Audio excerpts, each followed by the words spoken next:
There's a power that doesn't need weapons, armies, or violence. A power so silent, yet so absolute, that entire societies move without ever realizing they've been guided. It doesn't scream. It whispers. It hides in the news you read, the trends you follow, and the fears you inherit. Every day, you make choices you believe are yours.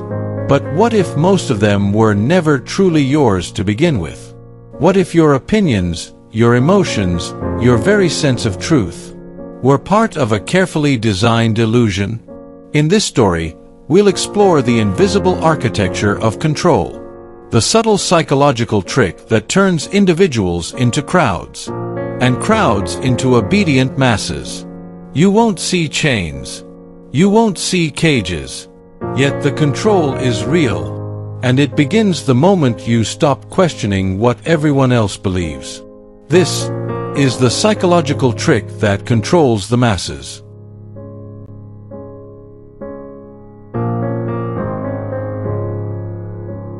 The day the city stopped. It was an ordinary Tuesday. The kind of day that passes without notice. Gray skies, morning traffic, the sound of people half awake, scrolling through their phones. But at 9:03 a.m., everything changed. A message began to spread. No one knew where it came from. No source. No author. No explanation. It said only, "Don't leave your house. Something is about to happen." Within an hour, the city was paralyzed. Streets emptied. Stores closed their doors. The air filled with a strange tension.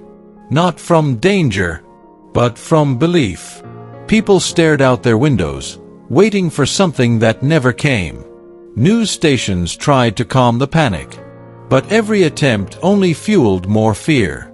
Because once an idea spreads fast enough, it becomes truth, even if it's a lie. Later, investigators traced the message back to a single anonymous post. Just one. Written by someone who wanted to test the power of influence. And it worked. A single sentence, no proof, no authority, had stopped a city of 2 million people. But the most terrifying part wasn't the chaos. It was the obedience. No one questioned. No one resisted. They just followed. Because fear doesn't need facts. It only needs momentum. That day, the experiment ended. But something far greater began. A silent realization that beneath our routines, our opinions, our sense of control, there are invisible strings pulling us all. And once you see them, you can never unsee them.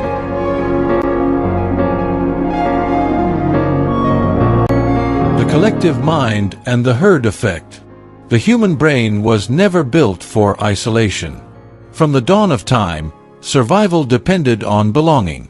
If the tribe ran, you ran. If the group believed, you believed. Not because it was right, but because it was safe. That instinct still lives inside us. It's silent, ancient, and deeply rooted in fear. It tells you that being wrong with everyone else feels safer than being right alone. And that is the foundation of mass control. Not technology, not propaganda, but the primitive need to belong. Psychologists call it the herd effect. It's the invisible current that moves through crowds, through cultures, through entire generations. It doesn't need logic to work. It only needs repetition and emotion. When people see the majority moving in one direction, their brains interpret it as a signal of safety. It's not conscious, it's instinctual. So they follow. And the more they follow, the stronger the illusion becomes. Until the line between truth and imitation disappears completely. The collective mind is not intelligent. It reacts, it copies, it amplifies, but it rarely thinks. When a crowd forms, individuality fades. A single conscience is replaced by a shared emotion. And emotion, unlike thought, is easy to manipulate. That's why every leader who sought power understood one thing. To control the masses, you don't need to convince every individual. You only need to influence the crowd. Because once the crowd believes, the rest will follow, not out of understanding, but out of fear of being left behind. History is full of examples. Moments when entire nations obeyed, not because they were forced, but because they wanted to belong to something larger than themselves. The flags they waved, the slogans they shouted, those were not symbols of awareness, but of surrender.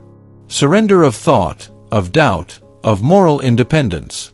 We call this unity.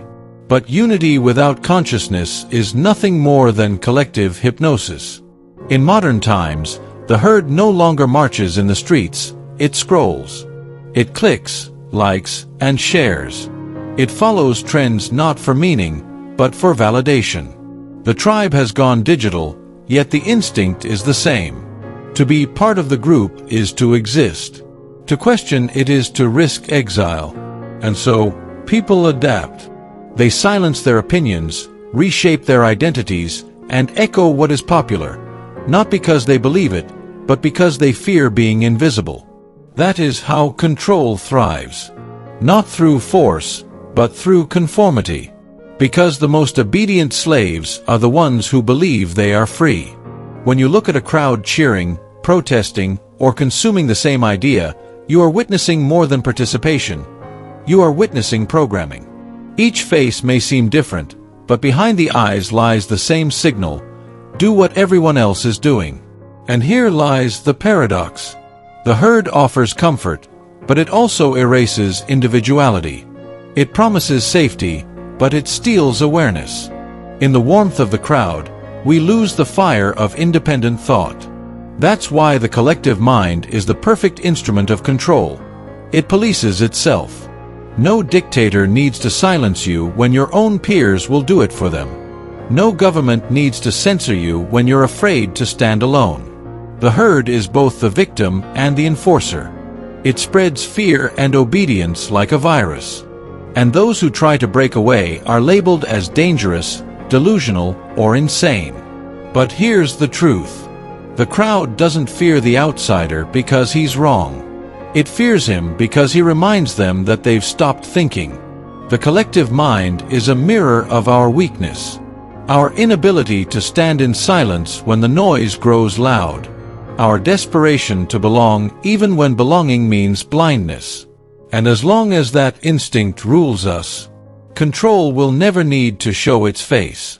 Because the greatest form of manipulation is the one that looks like agreement.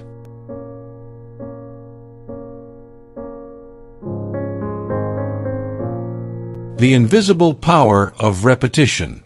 There's a reason the same words echo through history. They change shape, wear new faces, and hide behind new symbols.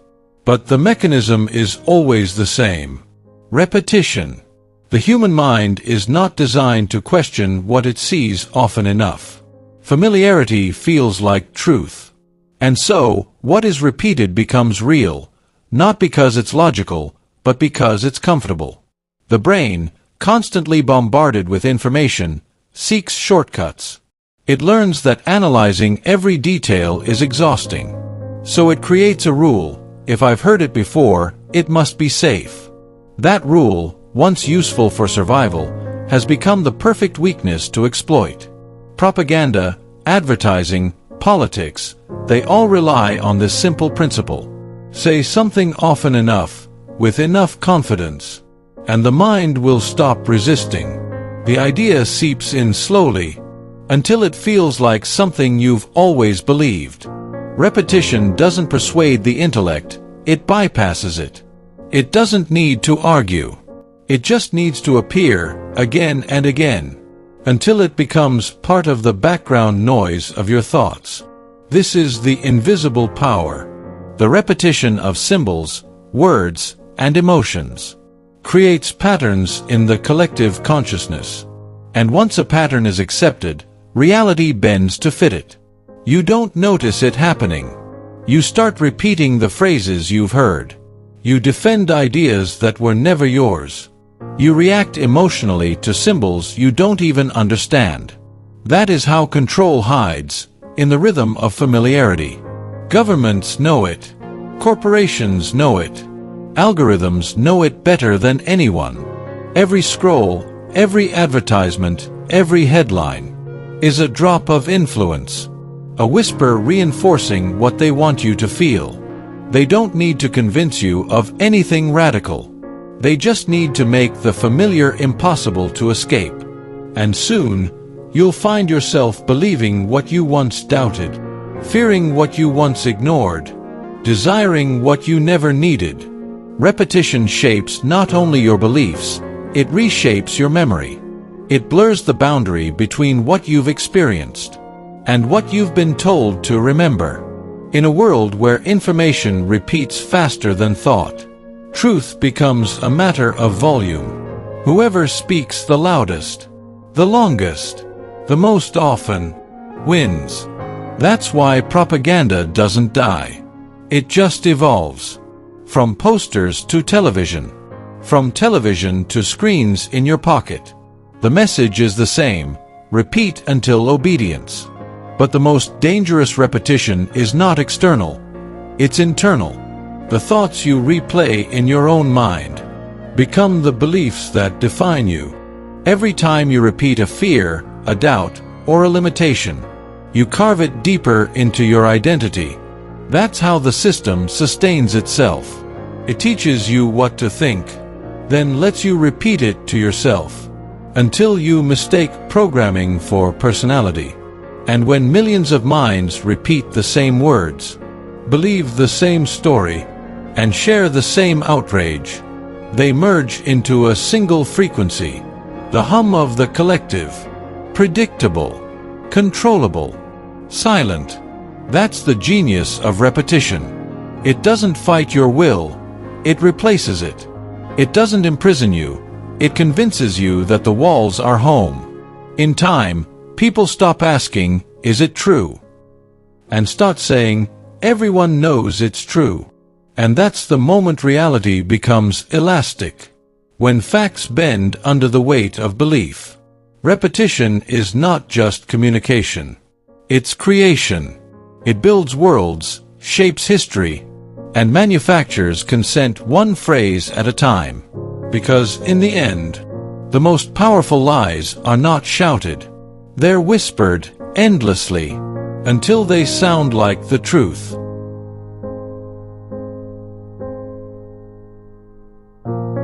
Emotional control, fear and belonging. Fear is the oldest form of control. Before laws, before governments, before religion, there was fear. It dictated when to run, when to hide, and whom to obey. It shaped tribes, built civilizations, and forged the invisible chains that still bind us today. You can't see fear, but you can feel it in the air. It spreads faster than fire, jumps from one mind to another, and burns reason to the ground. When fear rises, logic disappears. And when logic disappears, control becomes effortless. Those in power have always known this. They've learned to weaponize emotion. They don't need to command directly, they just need to trigger the right feeling. Once fear takes root, obedience follows naturally. But fear alone isn't enough to sustain control. Too much fear isolates. People retreat, disconnect, and eventually rebel. That's why another emotion must be added to the formula: belonging. Belonging is the sweetest form of submission. It disguises control as comfort. It tells you, you're safe here, as long as you don't question too much. And because humans crave acceptance more than truth, most obey without realizing they've surrendered. We are social creatures wired for connection. Our brains reward conformity with pleasure. A smile of approval, a few words of validation. These are the modern rewards that replace the warmth of the ancient tribe. But they come with a silent price: obedience to the emotional norms of the group. In the digital age, this dynamic has evolved into something far more sophisticated. The tribe is now online, vast, fragmented, and addictive. Every like, every share, every trending topic feeds the same primal loop. Seek acceptance, avoid exclusion. We think we're expressing ourselves, But in truth, we're performing. Performing for approval. Performing to belong. And fear is still the conductor behind the performance. Fear of missing out. Fear of being wrong. Fear of being invisible. These fears drive behavior more efficiently than any dictator ever could. Control no longer requires chains or cages, only emotions. A headline designed to trigger outrage. A comment that provokes shame. A story that divides people into enemies and allies. Every emotional reaction strengthens the invisible web of control. The irony is that we believe emotion makes us authentic. But most of what we feel is manufactured. The outrage, the pride, the fear. Their responses programmed by algorithms that understand us better than we understand ourselves. And when billions of people feel the same emotion at once, that emotion becomes reality. Fear turns into policy. Belonging turns into ideology. The masses move as one heartbeat. Loud, predictable, and easy to steer. What we call public opinion is often nothing more than synchronized emotion. And that synchronization is not an accident. It is designed. It keeps the crowd in line, making rebellion feel lonely and dangerous.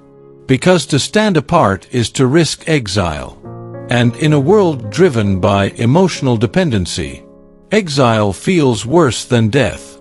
That's why people censor themselves. Why they stay silent even when they disagree. They've learned that the greatest punishment isn't pain, it's isolation.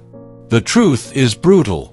The system doesn't control you through force. It controls you through your need to be loved. The fear of being alone keeps billions in check. And as long as that fear remains stronger than the desire for truth, the masses will continue to obey willingly. Emotional control is the final stage of influence. When people stop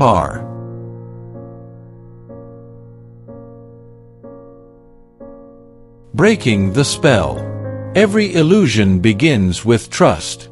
And every illusion ends the moment you start to question it. The spell that controls the masses isn't sustained by force. It's sustained by belief. Belief that the system cares. Belief that the crowd is right. Belief that silence means safety. But all belief is fragile when touched by awareness. The first step to freedom is not rebellion, it's observation. To simply see the mechanism. To notice the patterns in words, the manipulation in emotions, the repetition that shapes your thoughts. Because what you can see, you can no longer be enslaved by. When you start observing instead of reacting, you remove the fuel that powers control. Fear fades, outrage weakens, and the noise of the collective begins to sound empty. That's the moment control starts to break. The system thrives on distraction. It needs your constant attention, your constant emotion. It feeds on your anxiety, your anger, your desire to belong. But once you stop feeding it, once you stop reacting, it collapses. Awareness is the ultimate resistance. Not violence, not hatred, just silent, unwavering clarity. When you step back, you begin to see the world as it truly is. A web of influence woven from words, symbols, and desires. A structure that only exists because people keep believing in it. The crowd will call you strange for stepping away. They'll call you cynical, arrogant, or detached. But what they're really saying is, you've stopped playing the game. Because to question what everyone else accepts is to threaten the comfort of the collective. And nothing terrifies the herd more than someone who thinks alone. But thinking alone is not loneliness, it's freedom. Freedom to feel without manipulation. Freedom to believe without coercion. Freedom to exist without needing permission from the crowd. The ones who wake up from the illusion are rarely celebrated. They walk quietly, watching the world move in circles. Understanding that truth isn't loud, it's still. That power isn't about control. It's about self-mastery. To break the spell is to reclaim your mind. It's to remember that perception can be rewritten, that truth is not a consensus, and that obedience, no matter how safe it feels, is the slow death of individuality. The world will still try to pull you back. It will offer comfort, validation, distraction, anything to make you forget your awakening. But once you've seen the machinery behind the illusion, you can't unsee it. You can only decide how you'll live knowing it's there. Most won't take that path. It's easier to remain asleep, to follow, to conform, to blend into the collective hum. But a few will choose silence over noise, truth over comfort, freedom over belonging. And those few will change everything. Because every revolution, every shift in human consciousness, begins not with the crowd, but with one mind refusing to obey. The real war has never been about land or power. It's about awareness. It's about who controls perception, and who dares to take it back. When you choose to think for yourself, you reclaim the one thing the system can't replicate: your inner authority. That is how the spell breaks. Not with chaos, not with destruction, but with understanding. And once you understand, you are no longer controlled. You become the quiet anomaly in a world addicted to noise. You become the reminder that freedom still exists, not in the crowd, but in the silence of a mind that finally sees.